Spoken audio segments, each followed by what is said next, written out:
Coming to you from Orange County, California, this is the Jug Life Podcast with Max Ada and Chad Wesley Smith.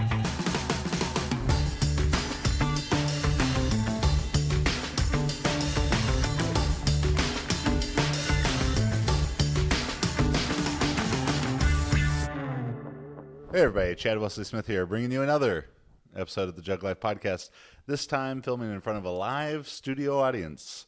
Kissimmee, St. Cloud, Florida. Coming to you from 2017 USAPL Nationals. Joined, almost as always, because we missed one. I missed last week. Yeah. It was a good one, though. Yeah. Probably made better by your absence, but we were going to be talking about shot put things you wouldn't have done. I would have been lost. Yeah. I would have felt awkward. So front squats, you guys ever do those? Huh? Okay. No, okay, no. See you later. Yes, joined as almost always by magnanimous Max Montana. How you doing, buddy? I'm doing pretty well. How are you guys? Good. How are you inside the camera? How are the viewers? And our special guest today, fresh off a 510 Wilks PR performance at USAPL Raw Nationals and third place in the 63 kilo class, Kristen Dunsmore. Hi, Chris. Hi, Chad. How are you this morning? I feel good. So Chris competed last night in probably, I think what has to be the most competitive weight class session of U.S. women's powerlifting ever. She was one of 4 athletes to go over a 500 Wilks. She was also one of 4 athletes, and one of these people who got 500 Wilks, because it was lower body weight, is not the same 4 people, but also 4 athletes who went over, met or exceeded what won Worlds at 63s this year, and this is just in the U.S., just one weight class, 4 girls over 500 Wilks. It wasn't that long ago that Jen Thompson was the first ever female powerlifter to exceed a 500 Wilks. That was maybe 5 or 6 years ago, I think, and now there's 4 in one weight class, including Jen Thompson, still the champion, with a new unofficial world record of 490 kilo total. But it was a very exciting session. Very proud of Chris as her coach. She had a great performance. 7.5 kilo PR in the bench, 7.5 kilo PR in the deadlift. So Chris, why don't you tell us a little bit about yourself, kind of your education background, athletic background, what prompted you to move to California? Okay. So I actually have my master's in exercise science from Syracuse.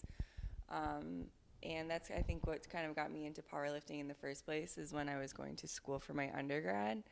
I was working in a lab, and in order for me to work there, the guy basically was like, well, you can't lift like a girl. So, I was like, well, squat, bench, deadlift, and I was kind of good at it. And that's kind of how I fell into powerlifting. But I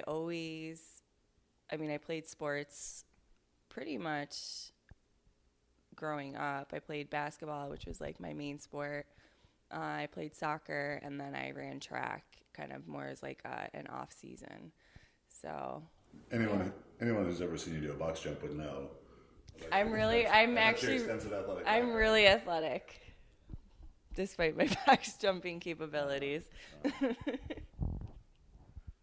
So when you were doing your undergrad, you were working as like a research assistant. Mm-hmm. But you've worked in kind of a lot of research. Yeah, I came actually from like more of a research-based background, and actually that's kind of like what I wanted to do at one point, was kind of go more of like the research route. And I still find it interesting, but I kind of like doing more the practical and like working with people directly, more on the coaching side of things now. But I still like keeping up to date. I just don't like doing the research as much. And so you finished your master's at Syracuse about 2 years ago? 2015, yeah. 2015. Yeah. And now you live in California. Now I live in California. I'm from New York. I did my undergrad at University of Tampa. And then I was in Charlotte, North Carolina for like a couple months. And then I moved out to California to work for and train under Juggernaut with CWS. Well, sounds like a handsome, brilliant person. So before we continue with Chris, we're going to take a quick break for a Strength History Minute. And this Strength History Minute is brought to you by Deadlifts and Diapers. It's a lifestyle, especially for some. Vasily Alexiev is undoubtedly the most accomplished heavyweight in the history of weightlifting, and quite possibly had one of the greatest singlets of all time to go with it. Alexiev set 80 world records during his illustrious career, which included gold medals in 1972 and 1976, and an 8-year run of world championships from 1970 to 1977. Standing 6'1", weighing around 350 pounds, Alexiev advanced the world records in the clean and press, clean and jerk, and total from 210.5, 221.5, and 595 when he first broke them in 1970, all the way to 236, 237, and 645.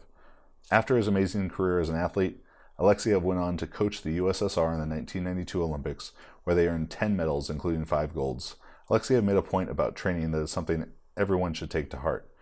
It's that everyone wanted to do his program when he was at the top, but you couldn't do his program because then it would be your program, so that you have to take your program and make it your own.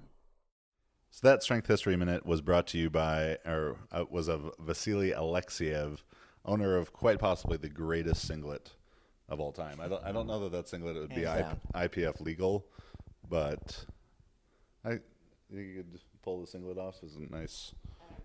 It's a deep.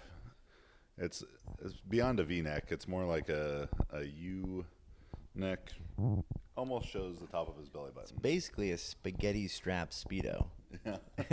if you could describe it anyway. It's like a stringer. Stringer Speedo. Yeah. Those are made out of wool, too. It's made out of, like, thick wool. Nice, comfortable padding everywhere. Alexiev with that body in that wool singlet. Woof. Yeah. Woof. Yeah, so last night Chris had this fantastic performance, big PRs, and it's been about 10 months back of competing, but prior to that, you'd had to take some time off of competing to deal with some back injuries. So, yeah, so tell us about that process, kind of what the injuries were, how you were able to work through those both physically and mentally. Yeah, so I think, well, actually, I'll start with my injury and then kind of how I dealt with it. There was no specific event that happened where I hurt my lower back, but there was no, like, I wasn't squatting, I wasn't deadlifting. I think it was just kind of like an overuse injury that I basically tried to ignore, and then obviously it didn't go away and get better. It just got worse and worse. To the point where there was like times where I could literally not get out of bed. I couldn't even like squat the bar without debilitating pain. I ignored it for a long time. So when I finally did go to get it checked out, I got an x-ray. There were, like the degenerative discs. I have a disc of like a 7-year-old woman. But there was really no like definitive issue. I did get an MRI, and it showed that I had some bulging discs, and it was kind of like pushing on my nerves, but it wasn't anything crazy. And then I think at one point they actually thought that I had a broken fractured spine, so I ended up getting a bone scan. So I don't really know exactly what the issue was. I think it was just kind of like a combination and kind of like ignoring it. I think you got me in contact with Quinn Hennick. And that's who, when I finally was like, okay, I got to stop being an asshole and, like, get this taken care of, because obviously it's not working on my own. So you went to Quinn Hennick to learn how to not be an asshole? Yeah. I had to go twice because the first time it didn't work. Yeah. No, so we did like a Skype consult, and he kind of like had me do all the, like, okay, do this, and this. And he kind of just said, like, it's at this point, like whatever injury is there, it's just you got to learn to, I guess, move and brace. I think he's a big bracing. It was this thing, so he gave me a lot of like breathing exercises to do. But and I remember like talking to him, and I was like, oh, okay, like I'm, you know, like I can lift, like this breathing, like, you know, what is this gonna do? But it helped. I did what he told me to do, and then kind of like slowly but surely, I was able to start putting, you know, a little bit of weight on the bar. At first, it was like, you know, kind of discouraging because here I am, like, you know, barely squatting 95 pounds, 135, and I'm like, oh my God, this sucks. This is so heavy. Why? And I guess kind of to talk about like the mental aspect of like the injury, which was actually really hard, probably much harder than kind of like, you know, physically what I was going through. And, you know, you're watching people who you've competed against getting stronger and feeling like, wow, am I ever going to be able to lift again? You know, I'm not even going to come back and be competitive anymore. I should just, you know, like give up. And that was really hard. And that's something that I think that a lot of, you know, injuries are pretty common. It happens, you know. But a lot of people don't really talk about more of like the emotional aspect of what, you know, you're going through. Were there any kind of things, is there any kind of advice or things you would say to somebody in that situation, like advice to deal with the mental side of it? Like to kind of get back on the horse, or, you know, how to keep going? Like I said, you know, you know, like there were definitely times where I thought that, you know, like this is it, I'm done, I'm never going to be able to compete again. And that was hard, but like to be patient, do what you have to do, you know, if you're not getting better, go see someone, you know, who can help you. Don't, you know, and everyone was always willing to offer me advice. I had, you know, people telling me 101 different things, and each of them were different. It's like, go to one person, do what they tell you to do, and do it, you know, don't half-ass it. Do it, and do it slowly. You know, one of my biggest issues was I would start feeling better, and then immediately I was like, okay, my back is fine. You know, I'm going to go from 0 to 100. And then, you know, the next day I'd like mess my back up again. And it was kind of like I would start from square one. So, you know, I think just kind of go slow. You know, if you're smart about it, you will be back. You just have to be patient. Yeah, I think that tip about patience is huge, and that's so much better. You know, when I had 2 herniated discs, and I had seen my oldest brother have a lot of back issues, 3 or 4 surgeries, including a spinal fusion. And I saw days where his back hurt so bad, like he couldn't pick up his infant daughters. And I was like, well, nothing in life, you know, no amount of weights lifted is worth that kind of pain and debilitation. So I was like, I want to take extra time to rehab and make sure it's done right. But so many times, and I've done this with my own injuries, other injuries, and seen so many people do it, is they feel good and it's right back in it. It's like if they would wait 1 extra week on the front end, they might be cutting, you know, months off of the total rehab in the long term, rather than get back into it 1 week too early, you know, and then it re-aggravates it and adds another month to the rehab, you know. And it's tough in the moment to think, you know, as you've been away from something for 3 months or 6 months or a year, whatever it is, that you don't want to wait another day to get back to hard training when you feel like you can.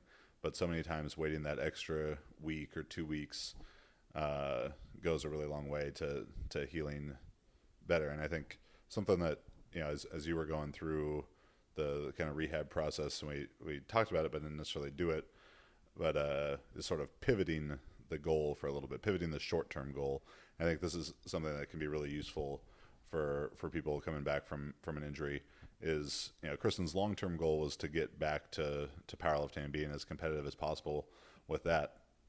But in the short term, you know, when she couldn't do hard training, then maybe the goal was to pivot and work on building more muscle and improving the diet, you know, doing hypertrophy training with, like, you know, more bodybuilder style hypertrophy training, machine-based stuff that wasn't gonna bother her. So whatever the injury that you might be going through is, if you can, you know, keep the eyes on the long-term goal, certainly whatever that is for you, but in the short term, pivot to something that's more manageable, but still gives you something to kind of chase in the short term, so you can stay motivated towards, improve physique, improve diet, whatever it is, in the short term, and that can kind of keep you going while still working towards the greater good of the long-term goal.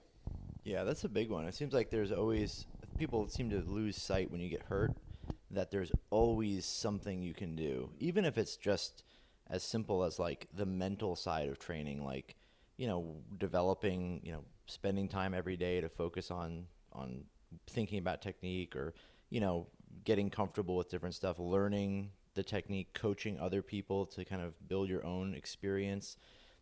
In weightlifting and more technical sports, like if you start coaching somebody, you're going to start seeing the lift more from a different perspective, and that might help you later, even though you can't do it. So there's always something you can do when you're hurt, right? Yeah, I think there's always a positive to be taken away from it. But it's been great to see you come back and have really three great meets in a row. And part of the reason you've been able to be so successful is that you're so muscly. So muscly. Yeah, she was wearing a T-shirt before, and we're like, "Hey, you have to put on a tank top and show off your muscles." That's what the internet likes. I'm a little bloated today. Yeah. Well, and so that's perfect segue. That's what us in the podcast business call a segue, right there. Bloated because of the water cutting. So you have to be all muscly like you are. Probably the most muscular person in the 63 kilo class, and kind of on the taller side of things. Yeah. You gotta be real sharp on the diet. So you tell us a little bit about your diet, and then so the water cut process, and how that was, how uncomfortable that was, I guess, getting ready for this meet. So yeah, I compete as a 63, but I definitely don't walk around as a 63. In the off season, I'm probably around like 66, 67 kilos. Holidays, I might be a little bit more, but typically, yeah. So, I mean, this time around was a lot easier because I actually maintained a lower body weight.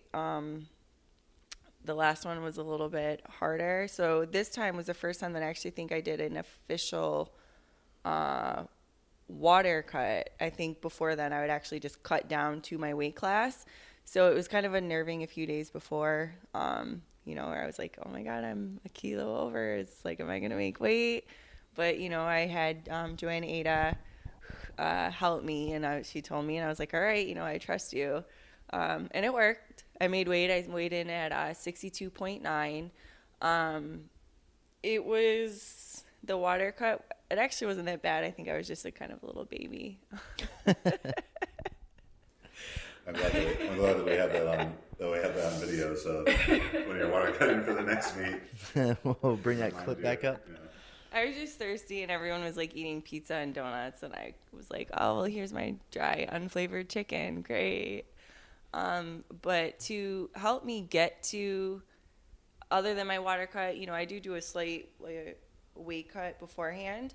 And because I kind of walk around relatively lean, I guess I shouldn't say weight loss, it's fat loss. So I want to maintain as much muscle as I have while cutting body fat, which is, I'm pretty sure, everyone's goal. So I do, it's called the RP Auto Diet templates. I do the cutting templates really only when I'm cutting for the meet. Otherwise, my goal is to either mass or maintain. And they really focus on utilizing carbs around your workouts. So, kind of depending if I'm training in the morning or I'm training later at night. And also how intense my workouts are will kind of dictate how many carbs I get, or number one, around my workout, and then throughout the day. And that's kind of helped me to, not really lose much strength, while I'm cutting, which I think can be an issue for a lot of people. So there's a distinction too, right, between water cut and weight loss or fat loss, where before you were just dieting down and reducing calories more and more until you eventually got to your actual body weight stabilized at the weight class. Yeah. Versus your weight is stable about 2% above the weight class, Mm-hmm. and then you use water manipulation to actually reduce it temporarily the day of the meet or the day of the weigh-in to the actual weight class, and then you return immediately after that to your normal stable weight. Yeah, so like I said, I walk around at about like 66 kilos. So I cut down to 64 and a half.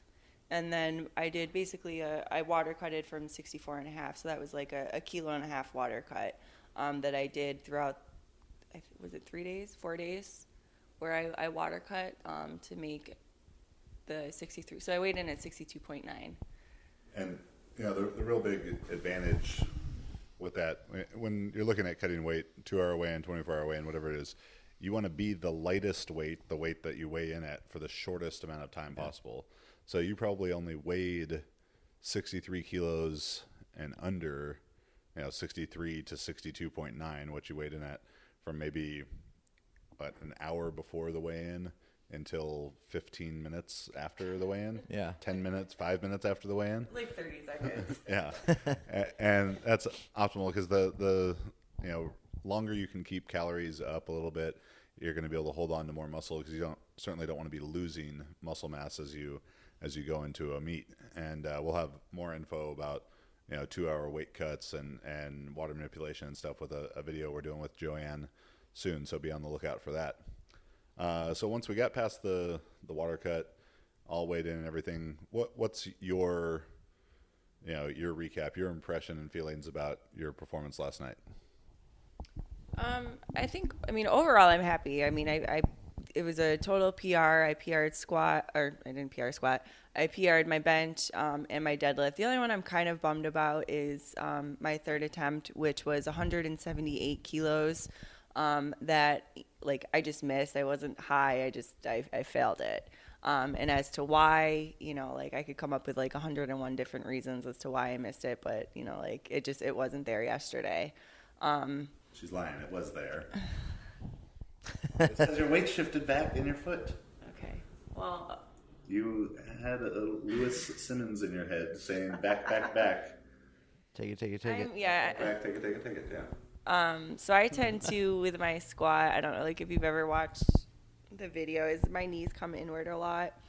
And I think that could actually, hinder. It's something that I've been trying to work on, but it still, as the weight gets heavier, it still becomes an issue for me.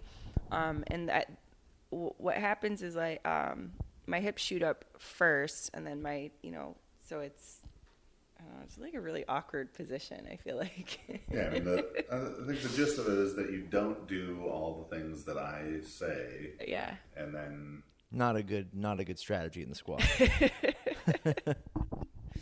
Well, my goal is to hit that and then some at my next meet. So Your with bench press good was technique. Yeah, I was really super impressive yesterday. Kind of surprised myself how well I did. 102 and a half, which is 226 pounds, and it flew up. I was kind of impressed. I was like, oh wow, that felt really good. And yes, I asked Chad yesterday. I was like, can we just do 100? Because after the squat, I was kind of nervous and I didn't want to miss any more because I'd already missed my squat, which is my best lift. So I asked him if we could do 100 kilos instead of 102, and he basically was like, no, bitch, you're gonna. He didn't say the end. He did. I thought the second part, and that's why I never listened to you. And a great deadlift as well. Yeah. So my previous deadlift has always been so. When I was injured, the lift that always hurt me the most was the deadlift. So mentally, that's always been a struggle for me. I'm not confident in the lift. And it's hindered me a lot. So anytime the weight would get heavy or feel heavy, or I'd feel pressure in my lower back, I'm like, I'm done. So the deadlift specifically has always been my least confident lift. And even anytime I'm going for heavy, it's not aggressive. It's like, oh shit, it freaks me out. So I was really happy yesterday that I did 446, so that was 202 and a half. The most I've ever pulled in the gym this training cycle was I think it was supposed to be 412, and then I misloaded it. So it was like 407, and it was really ugly, and it was bad. But yeah, I'm really happy with how I did yesterday, especially my deadlift and squat. I feel like I had a lot left in the tank, so I'm kind of bench and deadlift. I'm really excited to see what I'm capable of this next training cycle, to see, like, I feel like I definitely had left some in the tank yesterday. So we'll see. Your deadlift was really fluid. It's used. Yeah. Used There was nothing left in the tank. Some tanks. So What do you- I pee when I deadlift. I don't know. I don't know. It's kind of hard to see in the videos, Is it hard to see in the videos?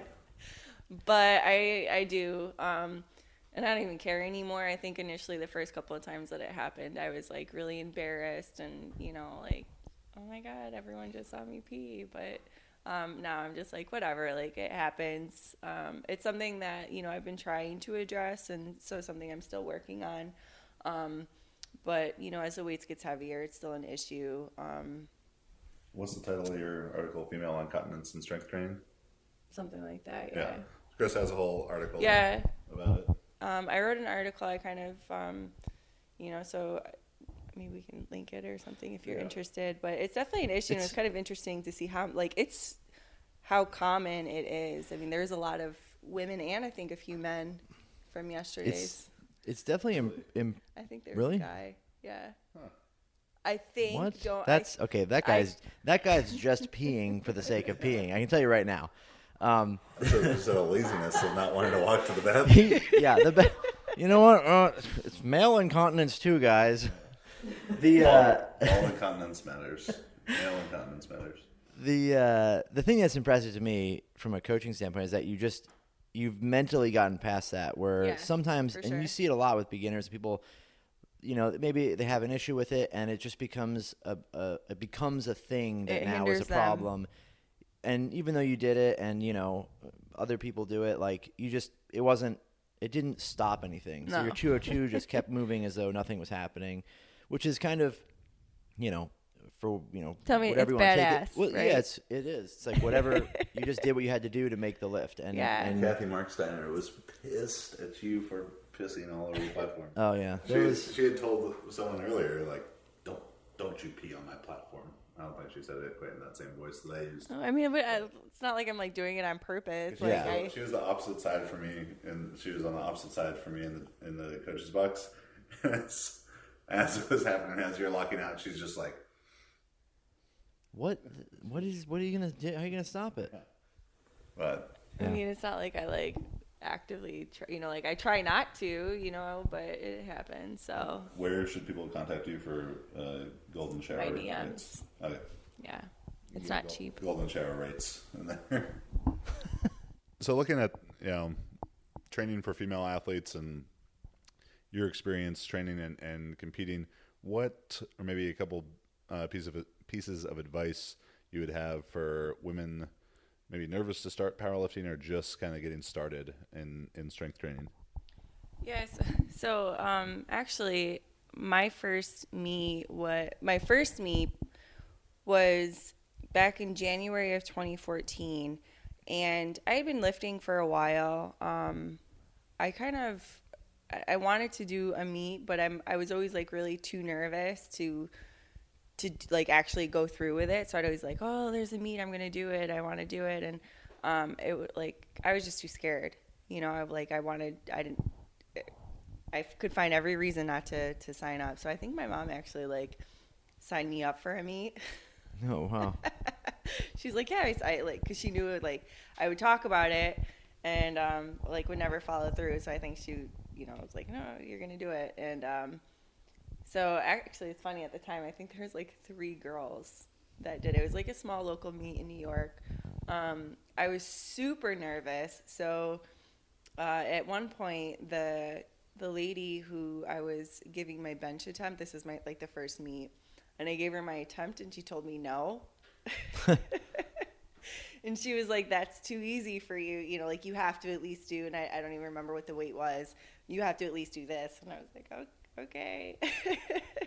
And I did, and I think I went 9 for 9 that meet. I mean, because I was way, like people were like, you left, so much left. But I think for women, it can be intimidating, as you see these women who, like, wow, yes, I benched 226. If you were to tell me that 3 years ago, I would have been like, you're crazy. The first time I think I ever benched was like 65 pounds. So, I'm so strong. So yeah, I think if you're new to lifting, just sign up for a meet. Don't cut weight. Just have fun with it. Just do it. And get that out of the way. The strength will come. Like I said, when I first started, I benched like 65 pounds, and we all start somewhere. So, don't compare yourself to other people, kind of comparing each meet. Just try to do better than you were before. That's really it. And have fun. So what are some goals going forward that you have maybe for the next year of powerlifting? Well, I kind of want to see where my bench goes. So I think, like a 2, put numbers, I guess over the next year, 242 bench. My squat, I've always wanted weight four plates on each side. So that's 405 pounds. That would be really cool, but like, again, I don't want to, if it's not there, it's not there. I'm not going to push it. So, I mean, if it's there, I'll do it. If not, then, I don't. And deadlift, I think, like I said, that was always a lift that I've always been intimidated by. And I think that's the lift that I had the most room for improvement for. And I think because now I think I finally found my groove and I've gotten my technique down, that I think that there's definitely I'm definitely really interested to see what I can do with deadlift. So. You gonna do the Arnold? Yeah. Guess we're just figuring this out. Yeah. Yeah. I mean, yeah, why not? All right. Sounds like a plan. Okay. Guess I'm doing the Arnold. Problem solved. All right, so that is Kristen Dunsmore. Chris, thanks so much for joining us on this fine Florida morning. Well, thank you for having me. If you are a fan of the Jug Life podcast and you like what we talk about here, please go on iTunes, give us a 5-star review, and you can write something and maybe email me, and might send you something for free. Who knows? Like D. Shive did, said, my favorite podcast, CWS and Mighty Max Montana have chemistry like two bros should. I could listen to these guys all day. Plus the best introductions in the game on YouTube. Well, that last part, I mean, that is just without a doubt true. Absolutely true. Yeah, it's all thanks to Shorty. Shorty is a wizard with the camera and the editing software. I mean, he edited your legs to look like Carl Weathers. That was crazy. He did the whole thing. I mean, I already had the leanness and the athleticism. Clearly, by the running style, you can tell that. Who do you think would win with a box jump, me or Max? Probably me. Yeah. Really? I could have Shorty edit in anybody I want. Shorty would just edit Max's head onto James Townsend's body. Done. Win. I've got a wig. So yeah, please go leave us a review. That's going to help more people find the Jug Life and hopefully learn some ways to lift things better. For upcoming events, because I don't know when this episode is actually going to air, just visit store.jtsstrength.com under the events section. We'll have seminars and stuff up there. For online coaching, juggernautcoaching.com, powerlifting, weightlifting, super total. Kristen is also one of our online coaches for Juggernaut Online Coaching for powerlifting, as well as a customer service rep for RP. So if you are on the RP website between the hours of 4:30 and 8 p.m. Pacific Standard Time, you could be chatting with Chris. Is there a Skype option for the customer service there? No? Okay. Well, That's only the golden shower one. yeah, so make sure to check that out for coaching. As always, we'd love it if you subscribe to the YouTube. We try really hard at the videos we put up here and are very proud of that content. So the PBS of Fitness YouTube, you can come and be bored but educated by our lecture videos and occasionally entertained by our ridiculous movie parodies. Chris, where can they find you on the internet? Chris D. So KRIIS_D is my Instagram, and then Facebook is just Kristen Dunsmore. I don't have Twitter. I don't tweet.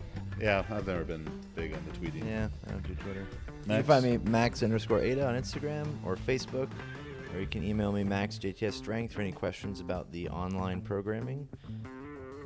All right, and I'm Chad Wesley Smith at Chad Wesley Smith and at Juggernaut Training on Facebook and Instagram, filling up your news feed all day. Thank you for watching or listening, however you take your jug life, and we will see you next week. Thank you.